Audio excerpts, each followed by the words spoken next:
In a world where people document their breakfast like it's breaking news, the most mysterious people are the ones who don't post. Everyone knows that one person who goes to weddings, travels, eats out, wins, cries, grows, heals, yet the internet knows nothing. No stories, no reels, no big announcement, no birthday montage, no new car, no we said yes, nothing. And because our culture has quietly started to believe that if it's not online, it didn't happen, those people almost look suspicious. Are they antisocial? Are they hiding something? Are they insecure? Or are they actually the ones who are free? Because here's the uncomfortable truth most people won't admit. A lot of what we post isn't for memory, it's for proof. Proof that we're happy. Proof that we're loved, proof that we were invited, proof that we're doing something with our lives. Social media turned life into a stage and us into performers. And some people, quietly, wisely, have stepped off the stage, not because they don't have a life, but because they don't want their life to become content. They don't want every joy to be public property. They don't want every wound to be an engagement strategy. They don't want every relationship to be a spectacle that strangers can rate. So they do something radical in an age of oversharing. They keep things for themselves. Psychologically, that's called guarding your inner world. People who don't post their life online often have a high sense of self-containment. Their identity isn't floating out there waiting to be liked. It's rooted. They don't need 500 hearts to confirm what they already know, that they enjoyed that sunset, that the food was good, that their relationship is real, that the trip was worth it. They don't outsource their experience to the crowd. They let the moment validate itself. That's a very quiet, very rare kind of confidence. Most of them arrived here because they saw what constant exposure does to people. They watched friends begin to live for the camera. They saw someone stage a candid fight. They saw relationships crumble because they were more public than they were private. They saw mothers unable to enjoy their kids because they were too busy recording them. They saw people smiling online and breaking down alone. And at some point they said, I don't want that to be me. I don't want to turn every moment into a performance. So they chose presence over presentation. There's something else happening underneath. People who don't post their life online tend to have better boundaries between public self and private self. Psychologists talk about self-complexity, the idea that we have many layers, many roles, many identities. Some people put every layer on display. Others keep certain layers sacred. Not secret, sacred. There's a difference. Secrets are hidden because of shame. Sacred things are held back because of value. You don't put diamonds in the driveway. You keep them where only the right eyes can see them. That's how these people treat their life. They don't post their joy because their joy is not a marketing campaign. They don't post their grief because their grief deserves a softer audience than the scroll. And yes, sometimes it's about safety. The internet is not neutral. Once you post, you invite opinions, even from people who have no business speaking into your life. You get, why did you marry him? Why is your baby that big? Why did you move there? That's not halal haram Christian enough. That's not how you should parent. People who don't post learned early. The fewer doors you open, the fewer intruders you get. They don't want their relationship to be picked apart by people who've never kept one. They don't want their financial moves analyzed by people who've never built anything. They don't want their healing mocked by people still bleeding. So they keep their progress offline and let their results speak in real life. Often, they're the ones who have already tasted real intimacy, and once you've tasted that, online validation feels cheap. They've had real conversations at 1 a.m. with someone who sees them. They've prayed through something heavy without announcing it. They've had a family celebration where phones stayed in pockets and laughter wasn't tea interrupted every 30 seconds with, "Wait, do that again so I can record it." They know how full a moment can be when it's not being packaged for others.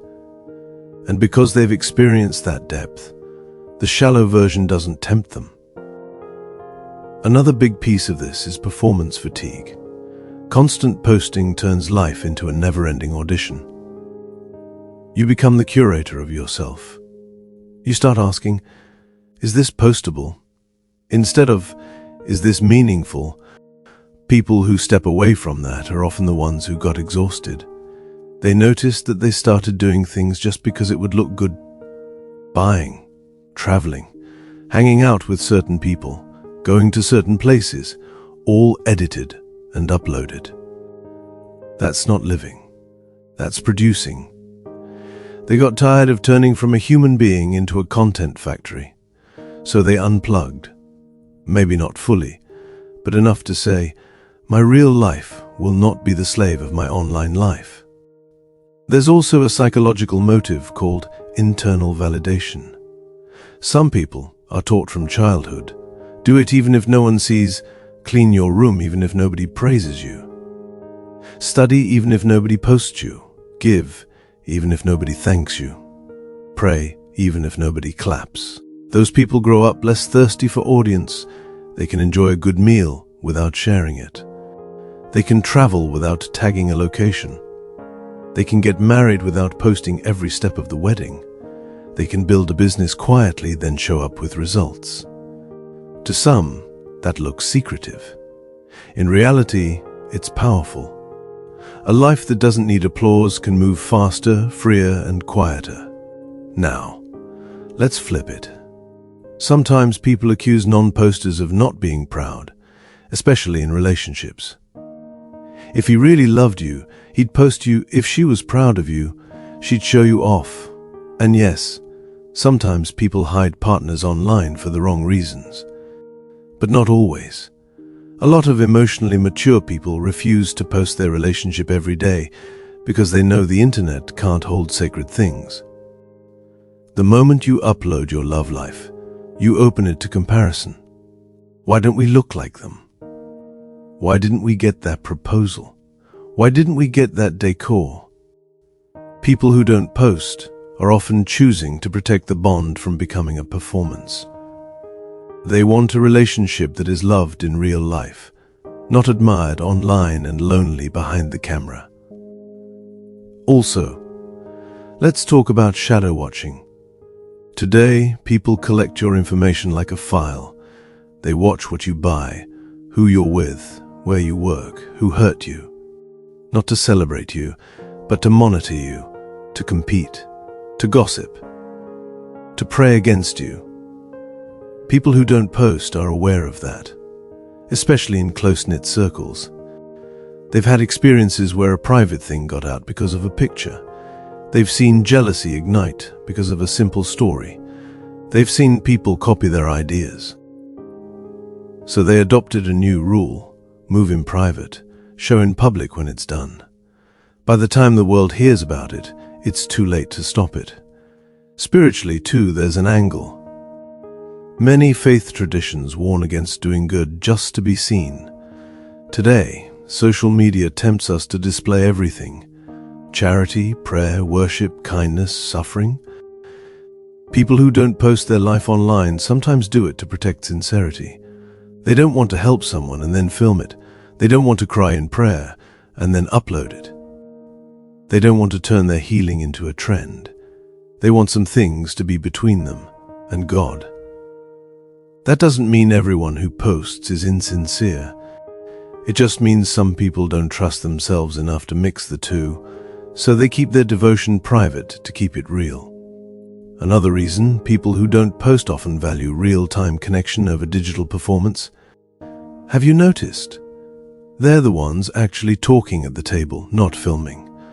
They're the ones who remember the whole day because they weren't seeing it through a screen. They're the ones who look you in the eye when you share something. They don't need 1,000 people to see it. They need the one person in front of them to feel seen. That's a healthier social rhythm. Instead of share with everyone, connect with no one, it becomes share with few, connect deeply. They also understand something about the human brain. Exposure changes value. The more something is shown, the less special it feels. If you post your partner 300 times, the 301st time doesn't hit. If you share every hangout, people stop caring. If you reveal every milestone, people start skipping. People who don't post intuitively preserve specialness by not overexposing it. When they finally do share something, it lands. It feels real, not routine. And let's be honest, some silence is just protection during growth. Not everyone can handle the version of you that is still becoming. When you're fragile, starting a business, getting sober, forgiving someone, trying again after failure, that's the worst time to invite public commentary. People who don't post know that. They cocoon, they grow in private, they let their roots go deep where nobody can step on them. Then they emerge. That's not hiding. That's strategic healing. All of this points to a bigger psychological shift.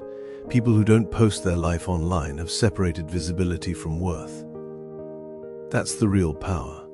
Most people, without realizing it, have fused the two. I was seen, therefore it mattered. I got comments, therefore it was good. It got views, therefore it was right. Non-posters break that link. It mattered because I lived it. It was good because it fed me. It was right because it aligned with my values. They let reality define value, not metrics. That makes them incredibly hard to manipulate.